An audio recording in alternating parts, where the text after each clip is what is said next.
یہ یکم مئی جو منایا جاتا ہے، دھوکہ یہ دیا گیا ہے کہ یہ شکاگو کے جو مزدور ہیں ان کی یادگار ہے۔ حقیقت میں یہ یکم مئی اور 1776 آرڈر آف دی ایلیمناٹی کی تاسیس کی تاریخ ہے۔ آپ نے اگر $1 نوٹ کا اگر کبھی نقشہ دیکھا ہو، اس کے اوپر جو سگنیا بنا ہوا ہے، جو نشان ہے، وہ کیا ہے؟ پیرامڈ، اہرام مصر۔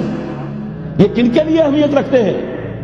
ہزارہا یہودیوں کا خون اور ان کی ہڈیاں ان پیرامڈز کے تلے دبی ہوئی۔ جب یہ اہرام بنائے گئے تھے، یہ یہودی وہاں غلامی کے دور میں تھے، بیگار ان سے لی جا رہی تھی۔ بڑے بڑے پتھر جب گرتے تھے تو پسنے والے یہودی ہوتے تھے۔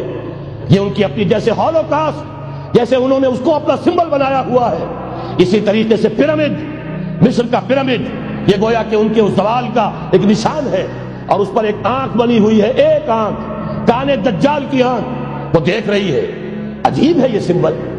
نیچے لکھا ہوا ہے نووس آرڈو سکلورم، اور یہ در حقیقت 1776 جو نیچے لکھا ہوا ہے وہ رومن حروف کے اندر، یہ 1776 ہے جو میں بتا چکا ہوں، آرڈر آف ایلیمناٹی ویسوپ نے قائم کیا تھا۔ عام دنیا یہ سمجھتی ہے کہ شاید یہ امریکہ کا یوم آزادی ہے، سن آزادی ہے۔ یکم مئی، اس آرڈر آف ایلیمناٹی کی تاسیس یکم مئی کو ہوئی ہے۔